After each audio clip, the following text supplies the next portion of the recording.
Welcome to my podcast From Chaos to Peace with Conny. I am Conny Graf and your host, and I will explore with you how a few minutes a day can keep the chaos away. And with chaos, we're talking about the physical, digital, social, financial, mental, emotional, and spiritual clutter that can accumulate in our life and business. In every episode, I want to make you aware how clutter is so much more than you think, how it affects your finances, and how clearing your clutter leads to more time, more money, and more peace. Let's go.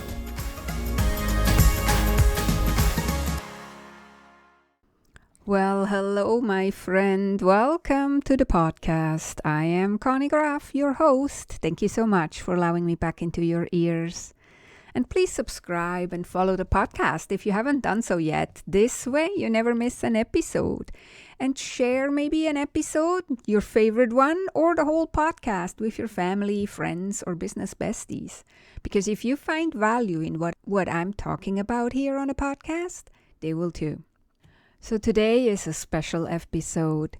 If you're like me, horrified in the light of the world events right now, with war in the Ukraine, war in Israel and Gaza, and war in many other countries that are not so prominent in the news like these former two, in this conversation with my guest, I'm trying to understand the motivations of someone who enlists in the army and freely goes into danger. What is this person seeking? How does this change them, and how do they see the world when they come back home? I'm very honored and to welcome John Lawyer to the podcast today. John has a very unique story where he's not just moved from chaos to peace, but actually from war to peace, from soldier in Kuwait, Baghdad, Kandahar, Afghanistan, to being a spiritualist and seeker. We talk about what he was seeking when he went into the army, how the why has always been deeply important to him. What is purpose or dharma, and how do we find it? His community, which is called Kishar, what does that mean? Does a spiritual journey have to be lonely? And how do we integrate spirituality in our busy life with all this crazy stuff going on around us? How do we find the peace within us? Okay, without further ado, let's jump into this very deep conversation with John Lawyer.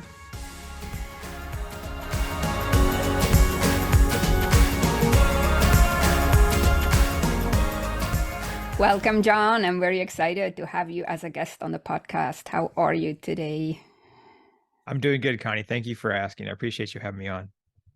Yeah, I appreciate your coming on and sharing your story. But first, please tell my audience, because I have an international audience, tell my audience where in the world are you located? And then also I always ask my guests in the beginning to tell me something special or quirky or surprising about themselves that has nothing to do with what we're talking about afterwards.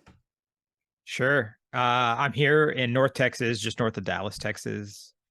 And I guess something that a lot of people probably don't know about me is I grew up in a small town in Oklahoma, and it was pretty rural. I spent a lot of time on a farm growing up. I probably wouldn't be pegged as a farm boy by most people these days, but I spent a lot of time riding horses and fishing and cleaning fish and tramping through the woods barefoot when I was a kid. So I'd say that's probably something most people don't know about me.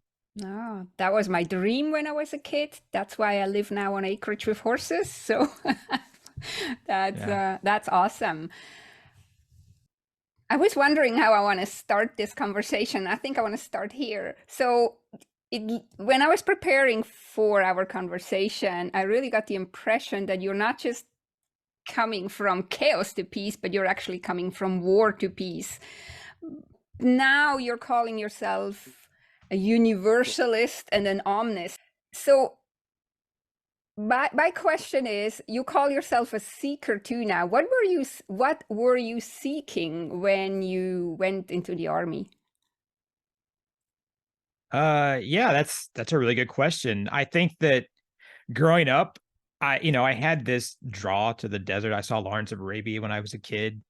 I wanted to do that. I saw terrorism happening as a child, the first World Trade Center bombing, the East Africa bombings and the Horn of Africa growing up. And I didn't really understand as a kid why these people were doing it. I have a better understanding of that now, and that it's more complicated than black and white. But I wanted to do something to help prevent it and counterterrorism. Reading Jack Ryan and Tom Clancy, and that's what led me to the Army. I knew that, and I also knew I wasn't. If I'd have gone to college, I probably wouldn't have gone to class. It probably would have been a waste for myself and for the school. So enlisting in the Army right out of high school just made sense, and it put me on a path that I could do something that I kind of dreamed about and wanted to do. Yeah, but I think it was one of those be careful what you wish for situations. But that's what led me kind of on that path. Yeah. So for me, it's often hard to understand like how somebody would put themselves in a situation like this. I can maybe understand it intellectually, but so when you say you wanted to do something about it, was it like you try to help, or you try to see behind the scenes? Maybe that's or because like I don't know whether anybody really understands war, like, or why people fight. I mean, we can understand it's a power struggle. You know more about that than me. But it's so awful in a way, right? And then you go and put yourself into this freely, willingly. No, I totally kind of get what you're saying, and it does resonate. I think that for me, it was, yeah, I wanted to help, and I think I also wanted to understand, like what it was all about. It was about, maybe there was an essence of why can't we live in peace? Why why do these things happen? When I growing up, I was also interested in the Vietnam War. I grew up in the 1980s and the 90s, but that wasn't too far removed from us leaving Vietnam in 75, right? So that had a big impact, just the popular culture of Vietnam, and why we were there and what happened. And I think so. I think it was, yeah, a need to understand.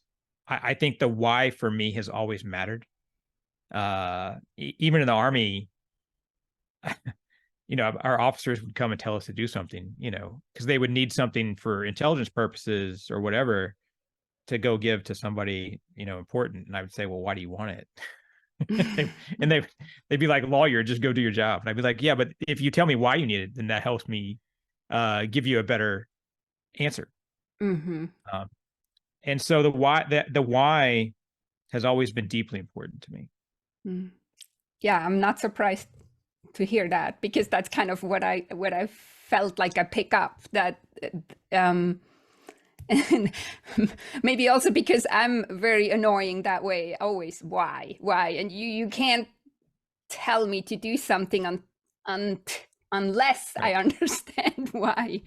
And so maybe that, well, I mean, yeah, I just felt like I see that in there. And I mean, I find it's very brave, right, to go into where the problems are, or where the war is, to try to make a difference and to fix it, or try to help fix it. So I want to stay here all the time, but I have two more questions that no, it's fine. I don't mind talking about it. That might, like, you might see later why I'm asking these.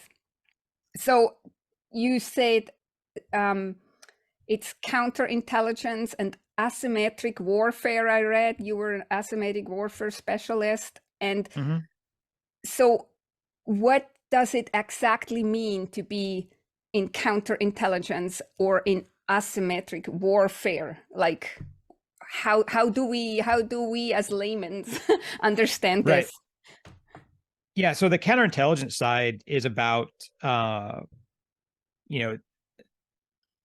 foreign intelligence services and the enemy, as far as like terrorist people like that. I don't use enemy much anymore, but I'll say it from my previous life. You know, the enemy is trying to figure out what you're doing, and attack you. And its counterintelligence job is to kind of figure out how they're doing that and find unique ways to collect intelligence on them so that you are aware of their activities, and maybe even influence them by finding out where they're at and they don't know who you are, and you can give them wrong information, thing like that. There's all different kinds of things that go into it. So that's the counterintelligence side, and that's for terrorism or foreign intelligence services. And then on the asymmetric warfare side, it's very similar to like special operations, where in Afghanistan, our unit was responsible for protecting this airfield that was the single busiest runway on planet Earth at the time in Kandahar. And our job was to keep it running. And so to do so, we had to collect intelligence as part of it from multiple different disciplines, like from other humans, from signals intelligence and satellites, but also to then go out and find people that we could target to capture so that they wouldn't blow up the base or launch rockets or whatever. And then, so it was sending our guys out to actually go do those operations. Was our unit was responsible for that. So actually they did everything from collecting the intelligence and putting it together, and then we would send our guys to go and get the Taliban and send them to the prison in Bagram. So not like your conventional where guys are just out there kind of as peacekeepers or policing, but we were actually doing like kinetic operations to like offensively protect ourselves.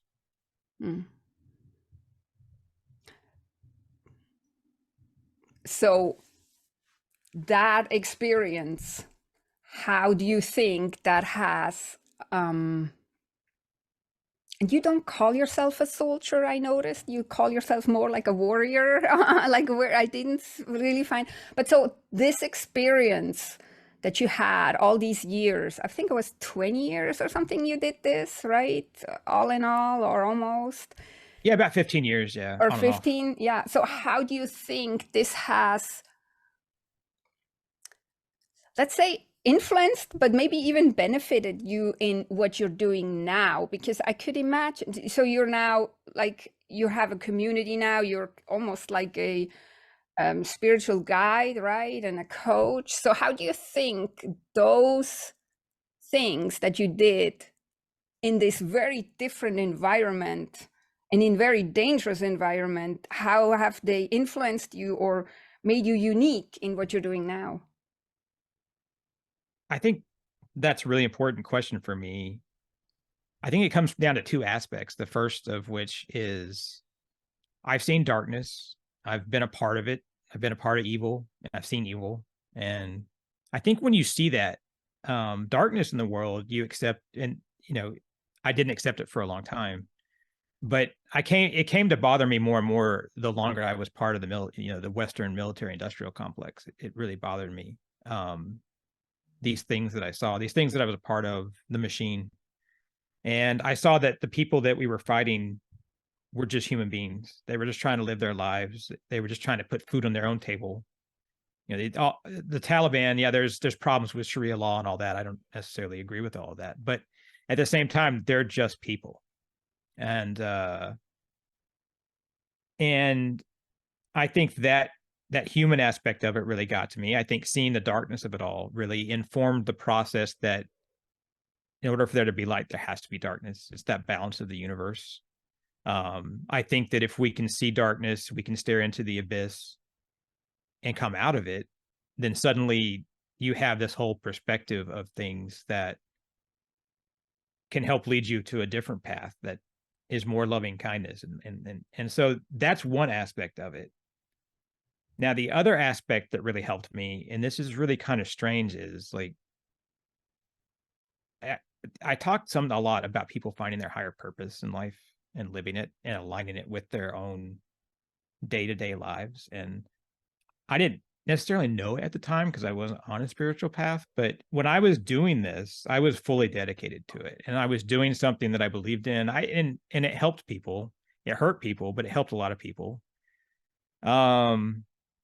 and I was completely enmeshed in it. And I think I lived my higher purpose for a while. It wasn't a great, universally loving kind purpose, but I was fully invested in it. And when you do that and you put yourself completely into something, that has also informed me on how you can do that more intentionally and aware, and it can be this positive light thing now here on this path. And I think that's a weird answer maybe, but and not something that's easy to talk about, but those are the two things that I would kind of say. Yeah, no, it's anyways hard to talk about things like this. What I'm wondering is too, is like you said, like we have always light and darkness, or if we say it, extreme war and peace. Do you think there is a way for human beings, or for let's even say the universe, to have no darkness? Or is there always darkness? And how does it have to be that dark? That's maybe a weird question, but I mean, No. like, you as a spiritual seeker, we're like, which I call myself too in a way, right? Is we're trying to get to more peace. But in a way, I also believe that, and you see it in nature, it's 50-50. It's half dark, half light, right? But we are seeking for peace. So it's now, can we even get there, or how? Yeah, how do you see that? That is a deep question. I think there will always be darkness in the universe. I don't think it has to always be violent or sad necessarily. And I do think I think that part of what we are as humans and these beings that we are, I believe that the suffering and pain that we have in the world is part of free will. I think that, we have a choice on whether to walk a dark path or walk a light path or somewhere in between, because the universe is usually in the balance. But uh I think that humans I believe we live a collective consciousness. I think that we also live an individual consciousness. I think if each of our individual consciousnesses have more of an idea to walk a lighter path, that we can raise the consciousness of the world. Mm-hmm. I believe that's possible, but I don't know that we could ever completely be rid of the dark. I think we could probably put the dark in different contexts, and um and that's a hard question to answer. I guess the best thing I can say is I have great hope in humankind. Yeah, I like to ask hard questions. Sorry. No, I like hard questions. I like hard questions. They're the best kind. I just heard the other day, when somebody said that if we all would just like focus on the darkness within us and deal with that, there would be more light out in the world. And I mean, there's also that saying, like, hurt people, right? So it's like, my hope is here too, that we don't have to stay in this contrast, in this extreme contrast, Right. which like you just said, everyone that you fought back there, or that we fight here. I mean, the war is not just in Afghanistan or wherever, or in Ukraine now, or in Israel or Gaza or whatever. It's in us, it's around us, it's everywhere, right? But we're all just humans that have families and mothers and children and whatever. So it's like, my hope is too that we don't have to continue on with this, and if we would all seek more to shed light on our own darkness, that there has to be less darkness out in the world. But might be. No, I love that. And I think if you look at like the Bhagavad Gita, right, which is about a great battle, a great war, but at the same time, Arjun was having his own battle within, right, that he was talking to Krishna about. So I think that what you just described is beautiful, that there is always that war within, that war without. I think it's very, very appropriate.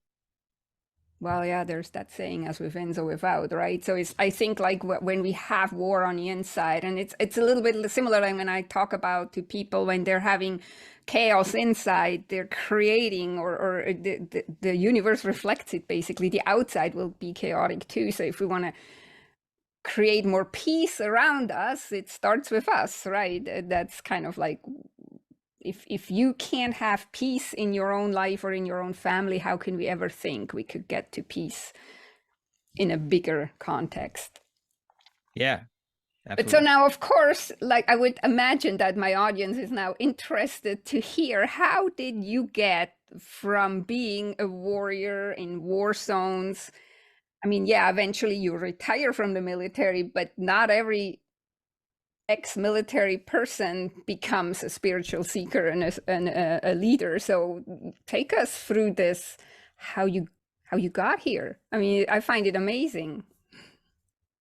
Well, thank you. When I first got home, I'd been in and out of deserts for 12 out of 15 years. And so when we finally left, my wife and I left that life behind because she was with me most of that time. Um, we came back home and both of us, but I'll talk about myself here. I was, I was in a place where I wasn't whole. I didn't know who I was because my whole identity was war. And that person that was good at their job and passionate about their job and dedicated to it. And so not having that, I didn't really have an identity. And so it's hard to heal when you don't know yourself, you don't know who you are. And I got lucky enough to, I went to the VA for help, and I got lucky enough to be matched with an Eastern practicing therapist. So she was a therapist counselor, but she practiced Eastern kind of faith and medicine. She introduced me to some things like mindfulness meditation, and things like that didn't really take hold at the time, but I think probably started some process within me that I wasn't even aware of. I wasn't on a spiritual path. And it took me really 7 years being home there. I was kind of lost in I call it the swamp of sadness. But I didn't completely sink. I found my way out. And one time, it was one specific night, I was laying in bed, my wife was asleep, and I just had this kind of moment of understanding or clarity of the wholeness of the universe, and that we're all connected, and um that it's about a great love that we could share, and that I I had a light inside that, even though it had been so dark I couldn't see, it was still there. And that changed everything for me. That was a little over 2 years ago now. And every day since then, I've worked towards understanding where I am, because I wasn't on a path, so I wasn't aware of spiritual terms and all this stuff. So I wanted to know how to talk to people. So I went and studied and read books and read stuff on the internet, and just did everything I could because I wanted to have conversations with people, and I knew I wanted to help people help themselves. And I knew I wanted to start a community where people could have that experience to talk to each other, ask questions, and we could change our views and say, what is the universe all about? What do we know collectively together? What questions can we ask, so that we each have a better understanding, and we can change our minds even in the moment and say, oh, that's interesting.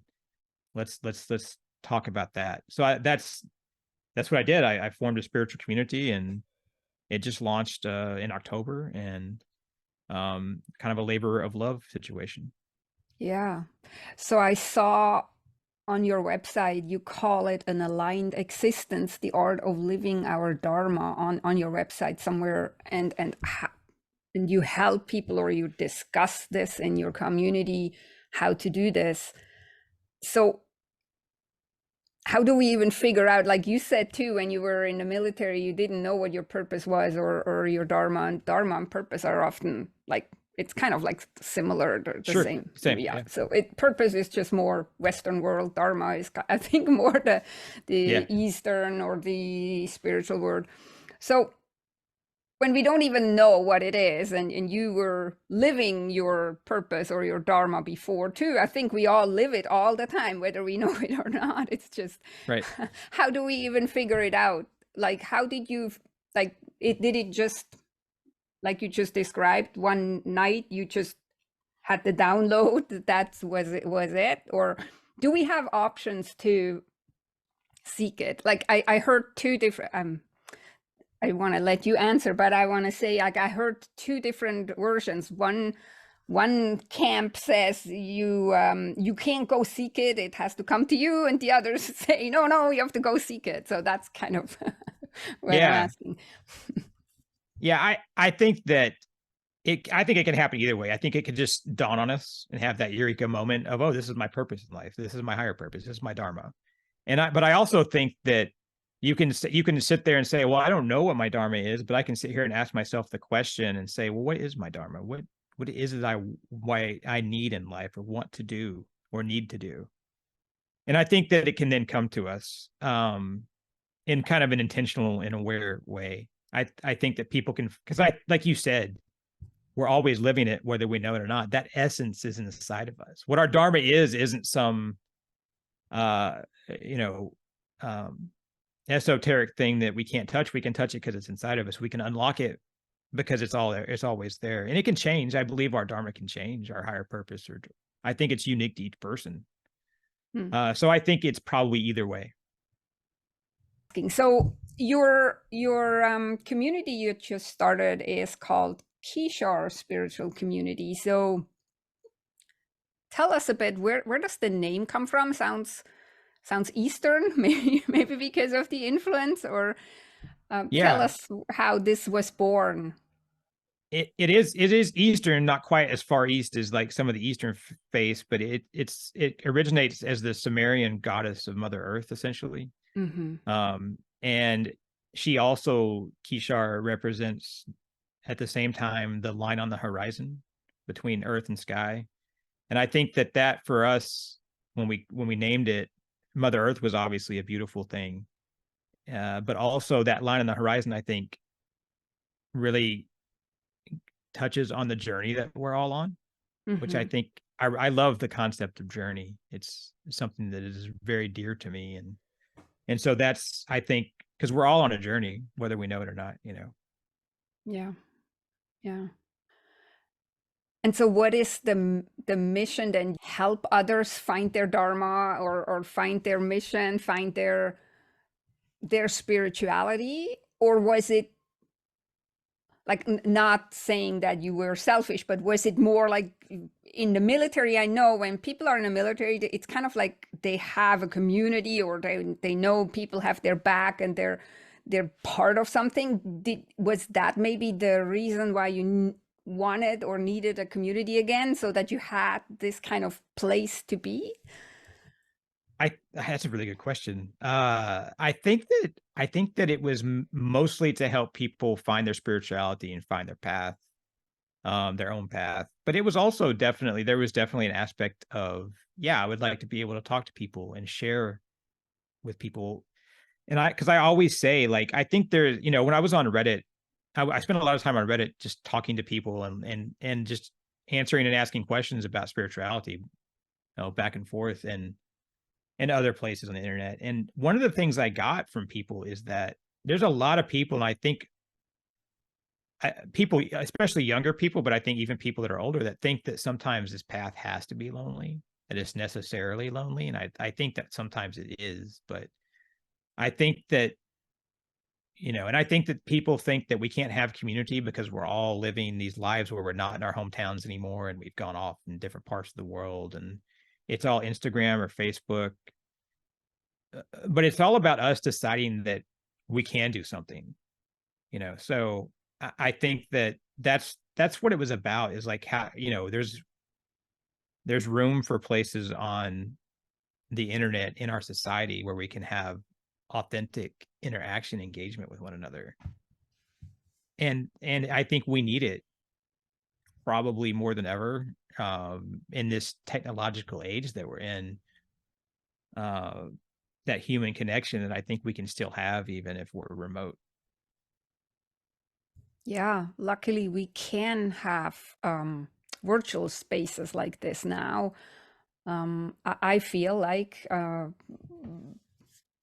because sometimes, like, you can't, or you don't find the community close by that you're looking for. And before we had these virtual opportunities, there probably was a very lonely path. So what I was wondering too is like, how do you, or how do we live spirituality in this crazy, busy, materialistic, consumeristic, hectic world? How do we do this? Like, yes, we can go to virtual or in-person communities, but I think that the struggle or the challenge is in the day-to-day, and not so much like when we just go someplace, right? I think that you and I have very similar thoughts on the world, or we have very similar worldviews, because I think that how we live spiritually in the quote unquote real world, our day-to-day existence, is like a critical question, because most of us aren't going to go live in the mountains and be monks. It's not something that a lot of people want to do or is practical for all of us to do. So I think that, how do we live day to day? How do we have a job? How do we have kids and hobbies and bills and all, how do we sleep right? How do we have relationships that are meaningful and productive and loving? And how do we love ourselves in the midst of the grind, as they call it? I think that how we integrate our spirituality into our day-to-day lives is in many ways the core of spirituality itself.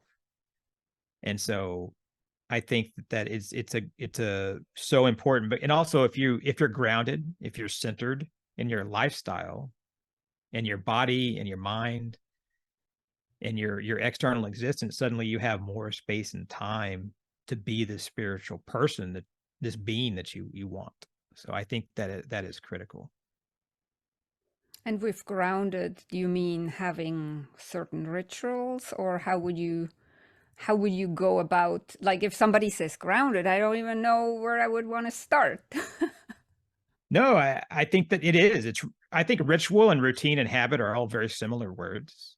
I think we say ritual for our habits and routines that are spiritual in nature, and our habits and routines for our lifestyle stuff, but it's the same thing. It's, yeah, are we eating at the same time every day? Are we sleeping around the same time every day? Are we taking time for ourselves, for self-care, self-love? That, the most important thing we can do in the world, in the universe, is take care of ourselves first. Because if we don't take care of ourselves, we can't be of any good to anybody else, including ourselves or anyone. So Mm, I think being grounded, yeah, it's those habits, routines, and rituals that are keeping you, and on the ritual side, you have ritual sometimes gets a negative connotation because of dogmatic religion, but I think rituals can be very adogmatic or anti-dogmatic, where yeah. it's just that bridge between ourselves and the spiritual, right? Our concrete world and the spiritual world. And so I think that, yeah, the meditation or silent reflection or journaling or whatever you want to do to boost your connection to yourself in the universe.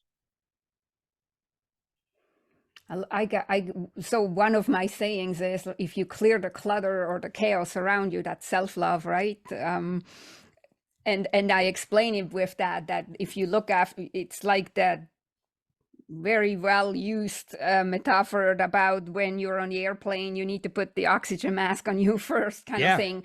I get a lot of pushbacks because people say, oh, I'm too busy, I have no time, or I can't do that. So that's kind of why I'm asking this question.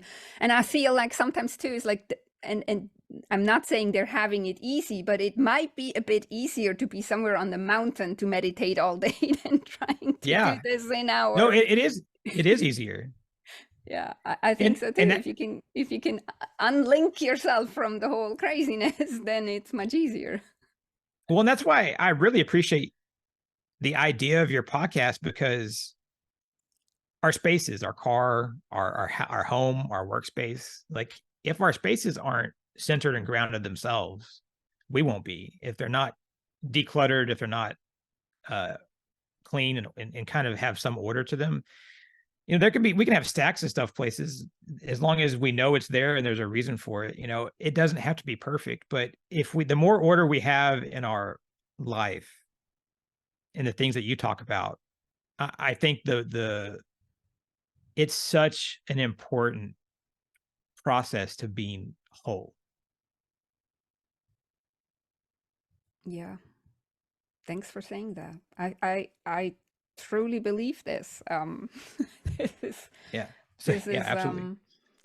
I true, and it's also, again, there is, it's like, if it starts with us, right? So if we want the world to be less chaotic, we can't just point at the others and say they have to stop creating chaos. We have to kind of point at us and say, okay, how can I stop create chaos, or how can I let go of chaos in my own life to get to more peace, to more being more grounded, and then it will ripple out. And if more of us are starting to do that, I have high hopes, and I'm a believer that this will have an effect on the world too. Absolutely. Yeah, it will absolutely make a difference. And that's the thing, we can change the world. We can change the world by changing ourselves, Yeah. Yeah. and our environment is part of that. Our environment that we're living in, both inside and outside. Yeah. So where can people find your community if they are interested now, if they kind of are seekers and haven't found their home or their spiritual home yet? Where would you send them, and what would you tell them what they would find when they come to your community? Sure. Our website is kishar.org. It's KISHAR.org. And if you go there, you'll kind of see a description of who we are and what we are. There's a short video if you want to watch it, that describes us. You've heard about us here, so we're all that plus what is there on our homepage. And then there is an opportunity to subscribe, become a member. We are a nonprofit. We do have a membership monthly fee. We got to pay the bills and keep the lights on, but all those funds, all that revenue goes back into the membership and the community. And so no one takes a salary in the community. This is all volunteer work on our side. And so check it out, see if it resonates with you. And if it does, give it a shot. We have a 2-week free trial. And what people can get is a place where they can talk to others, they can listen to others, we can share. We have weekly Zoom events where we kind of spiritual roundtable where people can talk about a subject and share with each other. We have journaling prompts, meditation prompts, guided meditations. We have some basic available once you're in and you're a member. There's courses on lifestyle, like health and wellness, fitness, nutrition, meditation, all kinds of stuff. So it's just an interesting place. It's a warm place. It's a peaceful place that you don't have to worry about the noise of the outside world as much. Mm. And these courses were all led by you, or do you have other people contributing to this? That's a good question. They were created by myself and my wife and a friend of ours, who was in Afghanistan with us. She's actually from Bosnia. And we created the courses and wrote them up and provided everything for them. So yeah, they're created by us. Yeah, wow, impressive. And then I have one other question. You have beautiful images on your website, like a lot of red and orange. And is any one of you this artist that made these beautiful images, or could we give some credit to whoever Yeah, did these? it's my wife. Thank you so much. I will absolutely. She'll love to hear that. She was on this journey with me most of the way. We spent most of our time in the desert together at war. So and we actually got married in Kuwait 20 years ago. So so thank you. I will pass it on to her. But yeah, she's the graphic artist and designer on those. Yeah, please do, because that was really something that stood out to me. These powerful images that are in your videos, that are on your website, that is really I feel like they pull me in, and now that you said that Kishar also means the horizon, that's kind of what they represent for me. So yeah, please pass it on. So before we wrap up, I always ask my guest, is there anything that you feel like we haven't touched in this conversation that needs to be said, or did I not ask anything that you expected me to ask, or that you think that that would have been a question to ask you? No, you've been a really great host, and I appreciate it. And I would just tell people, don't chase perfection, be yourself and love yourself. That's the message that I would love to have people hear. Yeah, thank you. That is beautiful last words. And thank you so much for coming on and being so open to my Yeah, inquisitive absolutely. questions. I could talk with you forever. I'm Yeah, very same. yeah, so but we're wrapping up here, and thanks so much, John. Thank you, Connie. I appreciate it. Thank you for joining me on the podcast today and listening all the way to the end. If you found value in this episode, please share it with a family member, a friend, or a business bestie, because if you find value in it, they will too. And sharing is caring. Have a beautiful and amazing week, and please subscribe so you never miss an episode. Talk to you next time. Take good care and be safe.